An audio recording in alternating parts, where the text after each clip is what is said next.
লোকে বলে শ্বশুর বাড়ি, শ্বশুর বাড়ি মানে বোঝো শ্বশুরের ভিটে, কেউ কখনো শাশুড়ির ভিটে বলে না।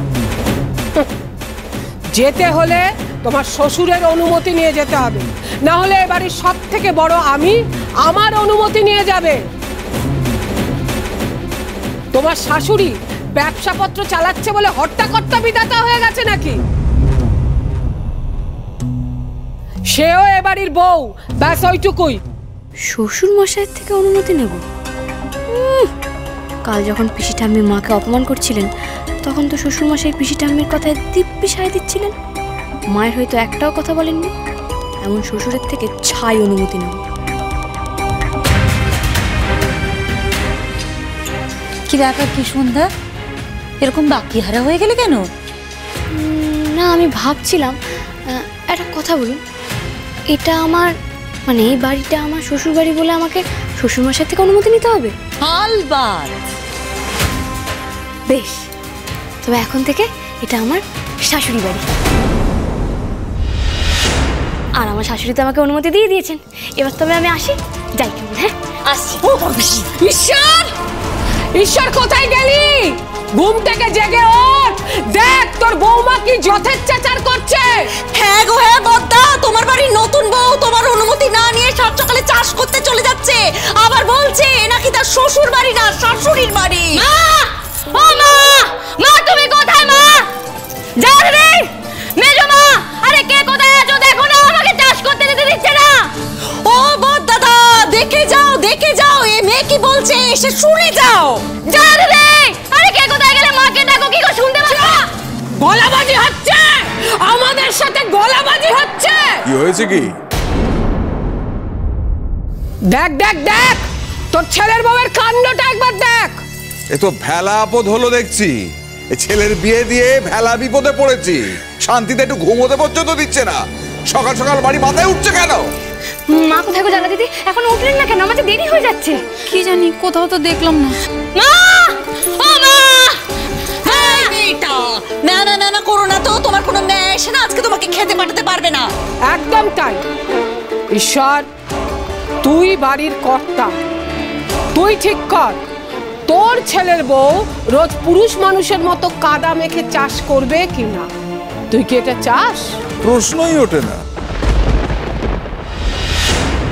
এই বাড়ির বউ চাষ করবে মানে আমাদের নাক কাটা যাবে না? ঘরের বউ ঘরের বউয়ের মতো থাকবে না,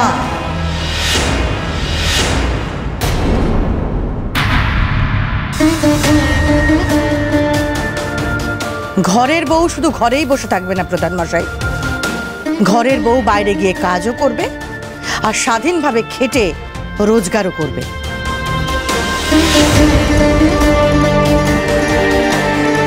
সুবচনী পুজোয় পুকুর কাটার জন্য মাটি আনতে এই পিছনের বাগানে গিয়েছিলাম, এরই মধ্যে বাড়িশুদ্ধ সকলে মেয়েটাকে কোণঠাসা করে দিলে।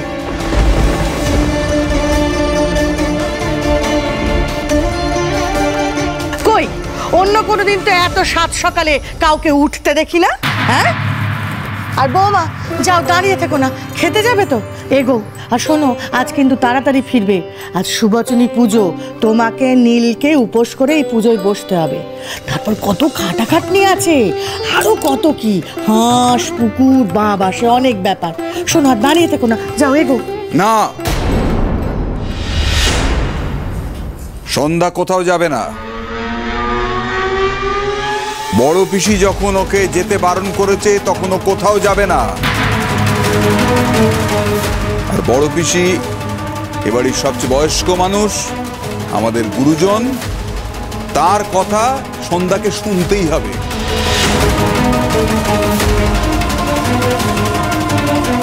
বিজয়া, তুমি আশা করি সন্ধ্যাকে আমাদের অমান্য করার শিক্ষাটা দেবে না।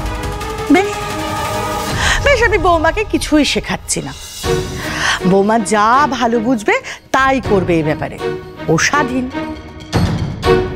বৌমা, তুমি বলো তুমি কি করবে? তুমি কাকে মান্য করতে চাও? দেখো, তুমি খেতে যাবে কি যাবে না সেই সিদ্ধান্ত আমি সম্পূর্ণ তোমার উপরে ছাড়লাম। বেশ, তবে তাই হোক। ওই সিদ্ধান্ত নিক এ বাড়িতে ওর গুরুজন কে বা কারা। আমরাও বুঝবো ওর সাংসারিক জ্ঞান কিরকম। মনে রাখো নাথবু, আমরা কিন্তু বয়সেও বড়, সম্পর্কেও বড়। তাছাড়া শ্বশুরের ভিটেতে তুমি যদি শ্বশুরকেই সম্মান না দাও, তাহলে কিন্তু এ বাড়িতে তোমার স্থান হবে না।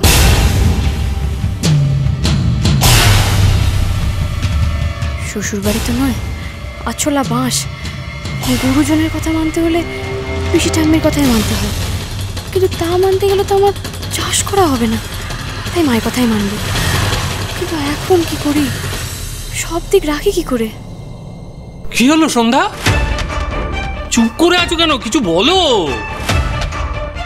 ও আর কি বলবে, মুখে একদম তালা চাবি পড়ে গেছে। এই যে কাটারি দিয়ে সমস্যার কিন্তু গোড়া কাটা যাবে না।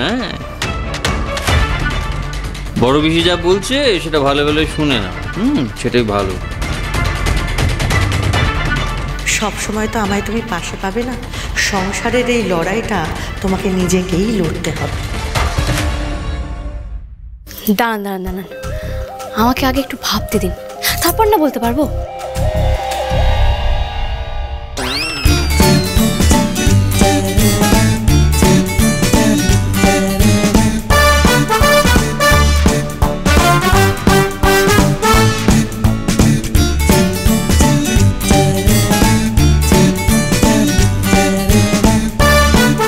না, ভেবে দেখলাম যিনি সবার গুরুজন, আমার তাকেই মানা উচিত। আমি এই বাড়ির সবচেয়ে বড় গুরুজনকে বাঁচলাম মা, যার কথার উপর কারোর কথা চলে না। আমি তার অনুমতি নেই আজ যাব। আর চাষ করার অনুমতি আমি দেব না।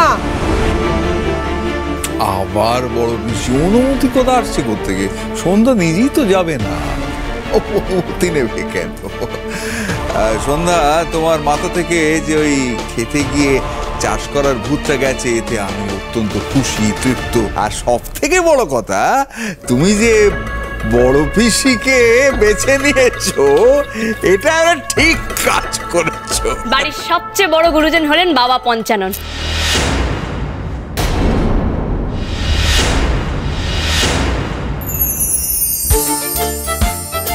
তিনি গুরুজনেরও গুরুজন, তাই আমি ওনারই মত নিলাম।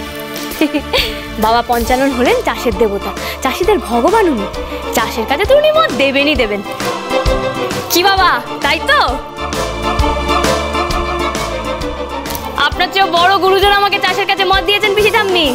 এবার তাহলে আমি যাই, আর আমাকে আটকাতে হলে আপনি গুরুজনকে বলুন, উনি আমায় আটকে দেবেন।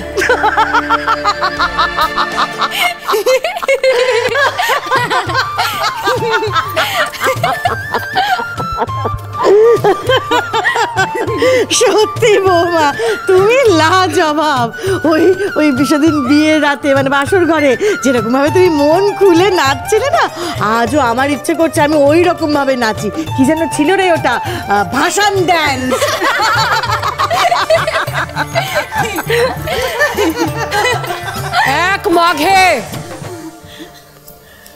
এক মাঘে শীত যায় না সন্ধ্যা।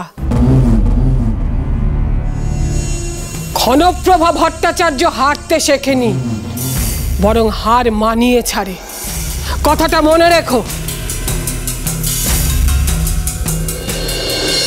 আমি আসি মা। দাঁড়াও দাঁড়াও, যেতে হবে তো সেই পাশের গ্রামে, অনেকটা তো পথ, যাবে কিসে? সে আমি হর্ন নিয়ে হেঁটে চলে যাব, আমার অভ্যেস আছে। না না, বললাম না আজকে সুবচনী পুজো, তার অন্যরকম সব নিয়ম, তোমাকে তাড়াতাড়ি ফিরতে হবে তো। শোনো, তুমি হচ্ছে বাড়ির বউ, ঘর বাহির দুটোই সামলাতে হবে। এক কাজ করো, তুমি যাকে কাল কাজে বহাল করেছিলে ওই খেতে, তাকেই তুমি কাজটা দিয়ে বরং তাড়াতাড়ি ফিরে এসো, কেমন? আচ্ছা বেশ, আগে যাই তো। আচ্ছা শোনো শোনো, তুমি বাইক চালাতে পারো না? বেশ, তাহলে তুমি এক কাজ করো, ওই নীলের বাইকটা নিয়ে চলে যাও, ও চাবিটা রাখা আছে ওই টেবিলে, যাও নিয়ে এসো। সর্বনাশ, ওনার বাইকের চাবি নিয়ে যাব? না না, উনি যদি খ্যাক করে ওঠেন, তখন তুমিও খ্যাক করে দেবে। ওরে, খ্যাক শেয়ালের বউ তো খ্যাক শেয়ালই হয়, ও কি মেনি বিড়াল হয়?